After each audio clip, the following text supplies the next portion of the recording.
Hello and welcome to the Portland Health Alliance interview with Debbie Taylor. She is a licensed massage therapist and has academic credentials in anthropology and social science. She's been practicing massage for 20 years and has studied, worked, and taught at well-respected institutions such as the Deepak Chopra Center for Wellbeing, the California College of Holistic Health, and she is currently a faculty member at East West College here in Portland. Debbie's work is primarily influenced by the partnership between medical anthropology and Ayurveda. Her intuitive and masterful understanding of the body and her practical approach to the body's deepest needs are the hallmarks of her practice. We are so pleased to be able to interview her today. Thank you, Debbie, so much for having us. Amber. Thank you.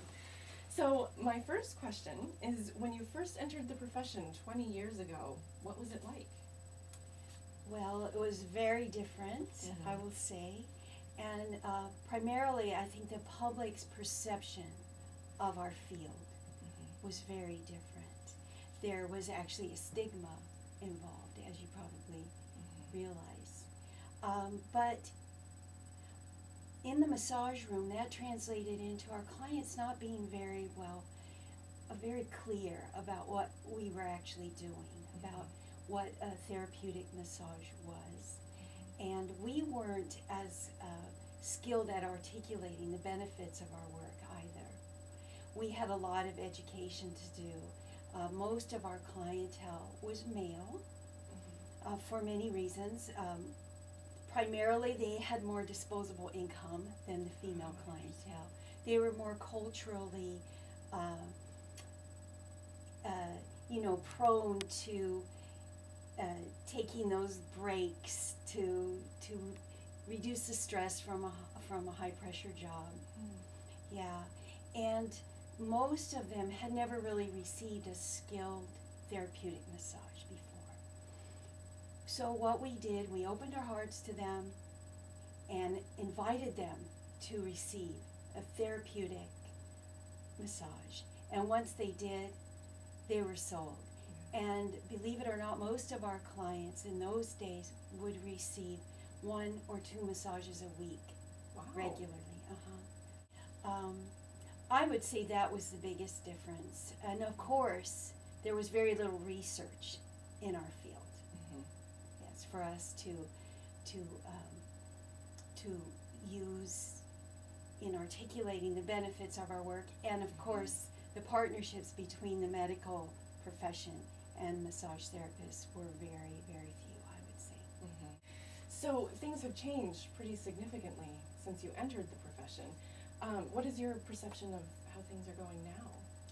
Well, I think the trends are all exciting and very, very positive for us. That's Yes. great. So as you know, Governor Kulongoski has asked the Board of Massage Therapists be dissolved due to the economic crisis and things like that. So part of his rationale for doing so is summed up in his quote that every state agency, board, and commission has its loyal supporters. I get that, but the money simply isn't there anymore. Some government functions have got to go, at least for the foreseeable future. Oregon state government can no longer be all things to all people, end quote. So this change would affect not just massage therapists, but also occupational therapists, dietitians, and 2 other commissions and a council. Obviously, this would have some really far-reaching effects in the healthcare field, and especially in the massage profession. So what are your thoughts on this, given the strides that the profession has made since you first entered the profession in 1998? I think the first thing to be very clear on is that the Oregon Board of Massage Therapy takes $0 from state coffers. Maybe the governor wasn't aware of that. The Oregon Board of Massage Therapists is completely self-sufficient. And our board is very proactive, and I'm sure our community will rally. I don't really see this happening. If it did, however, it would really be a step backwards. In 1985, there were only 10 states that had state licensure. And as of 2010, 40 states and the District of Columbia have state licensure. That's great. So it would really be backwards, wouldn't it? Right. Backwards step. I have practiced in both, a state without state licensure and a state with. And the difference is profound, really. The public is very well aware of our work in states where it's state licensure. And of course, it lends an air of legitimacy. Yes. And the board is very supportive of us as a profession and advocates for us. So, yes, I don't see it happening, but be sure, if it does, we won't let it happen. Excellent. So how much do you think that the overall health of the profession relies on regulation and licensure versus, well, I'll let you answer that first. Yes, I think it depends quite a bit upon it. However, I will say this, our task as massage therapists, whether we practice in a state with or without state licensure, remains the same. That is for us, by our everyday, day in, day out behavior, professional behavior, ethical standards, credentials,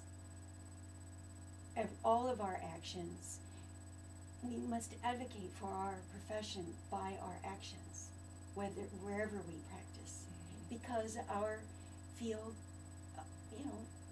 to say the truth, we still are fighting for that place in legitimacy in the public's eye. Yeah. So,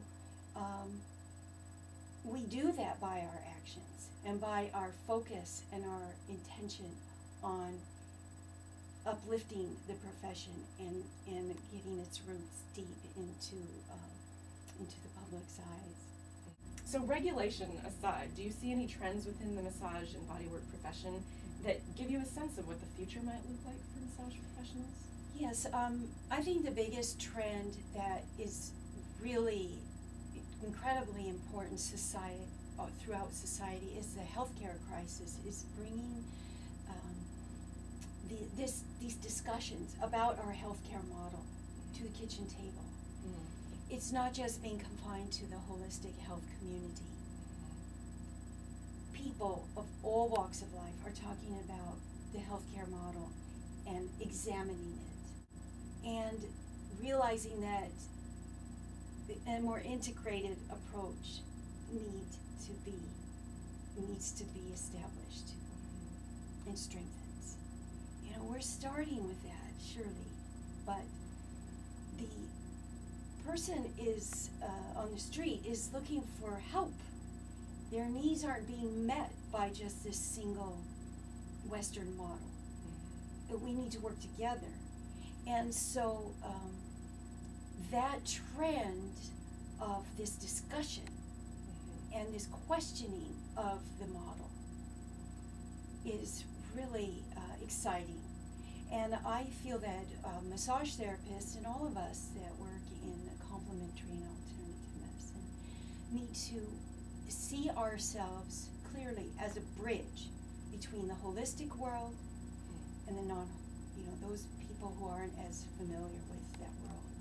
We can't stay isolated in our little palace.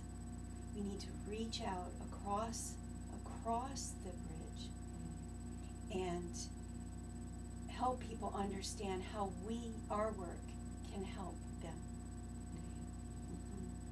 So you see that happening not just with the general public, but with doctors and Western medical practitioners. Yes. That as well. And that was actually what was so exciting about our work back in 20 years ago, was that we were working with people who knew nothing about holistic health. But most of us, of course, were immersed in that world. And so we really were able to act as a